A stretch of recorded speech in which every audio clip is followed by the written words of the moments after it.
If you're joining us for the index card art project, I wanted to get you started off with supplies and how to prepare the index card dividers. So we're not actually using index cards, we're using index card dividers. And I like these because it kind of showcases this little tab. You can have letters or numbers on them. It's a nice thickness. These are made out of a press board, so they're a little thicker than regular paper. And the end result looks like this, or it could look like this. You can paint whatever you want on them. But I did this project in 2019, and I think again in 2021, and it was just a lot of fun.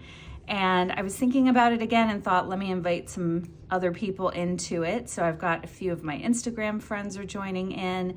And if you want to join in, then please join us and use hashtag indexcardartproject just to, connect and share with us.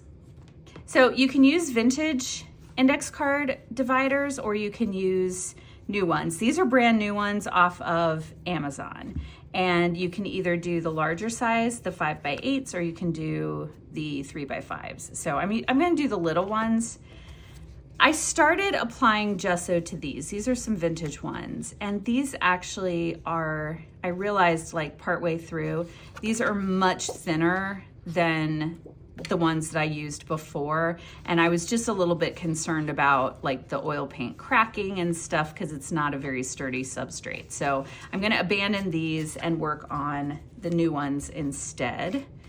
And the way you gesso them is entirely up to you. I did this project originally with 2 other people, and we didn't talk about how we were going to apply the gesso, and we all 3 did it different ways. So you can apply it however you want. If you want to tape off an area, like tape off just the top, you can. If you want to tape off all 3 sides, you can.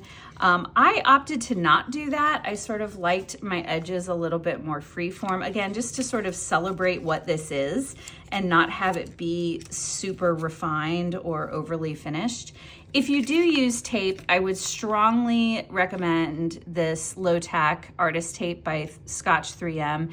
It's my favorite. It's the only one I've ever used that actually will not rip paper. Like you can stick it on, peel it off cleanly, and it will not rip your paper. Every other one I've tried, you have to be super careful and it will rip your paper eventually. So that's what I would recommend. You're gonna use a gesso. I use Liquitex acrylic medium gesso, but you can use whatever kind of gesso you have on hand or what is available for you to purchase. And then you just want a, this is about what, a 3/4 inch or a 1 inch synthetic bristle brush just to apply the gesso. So I don't overthink this. I just put a little dab of gesso on. If it ends up being too much, then I will move some on to the next card. Again, I'm not super worried about, what this border looks like, how this gesso is applied.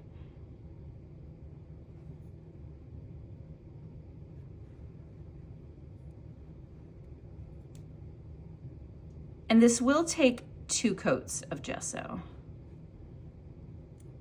So I'll just do one, set it aside, keep moving on. I think when we first did the project, all of the paintings were going to be studies of Impressionist masters, and that was really fun. And then we picked like one that we would all 3 do. So we, each picked one we kind of gravitated towards and kind of challenged each other with it. So you can do that, make these little master studies, or you can choose, I'll probably paint some of the reference photos off of artistreferencephotos.com, which it's free, it's royalty free. So if you have a real winner on your hands with one of these and want to, license it, sell it, make prints of it, then you're able to without worrying about it. If you are, doing master studies, of course, a lot of those are in the public domain now. You would have to research that depending on who you're studying. But the Impressionist works are in the public domain. But you would still, run into you wouldn't want to sell that work as your own. You only sell those as studies. As you're applying gesso to these and they start drying, you'll notice they'll curl up, but they will relax again once the gesso dries. So they'll be flat and ready to paint on. So don't freak out at that. I think a reason why it's nice to do something like this, so I generally paint on board and, you know, care about things being archival and all of that. But I think every once in a while it's fun to just paint on surfaces that feel very low risk. So you can play and experiment maybe more than you normally would with like your serious art supplies. This is also a great place just to get started. A pack of these is $9. The gesso is, if you buy a small bottle, is not super expensive. If you're just starting out with oil colors, you can start really with like 4 colors and white and just start with small tubes. I would definitely recommend using professional grade paints if you're able to. Don't use like student grade paints. The pigments just aren't as pure.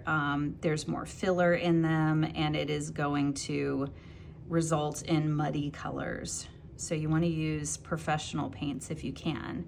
I would recommend buying, like, a good starter palette is ultramarine, yellow ochre, some form of yellow ochre, or yellow oxide, and then a cadmium yellow, some kind of a bright true yellow, and burnt sienna. And that burnt sienna works as your orange and your red. So if you're going to be painting things that are like very red, then you would want to get a red as well, like a cadmium red or something. But if you're doing a landscape, unless you're painting like poppies or red flowers, there's not a lot of like true red in a landscape. So you could get away with those 4 colors and get really nice greens. And then I would recommend getting, so titanium white is usually like the common white that is used as sort of a good universal white.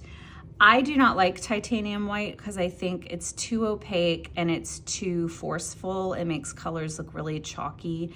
And for me, the whites get out of hand. So what I prefer using is called lead white replacement. It's from Gamblin, and or a lead white, Kremnitz white, something like that. That's very, it's just a little gentler, and your whites won't get as carried away.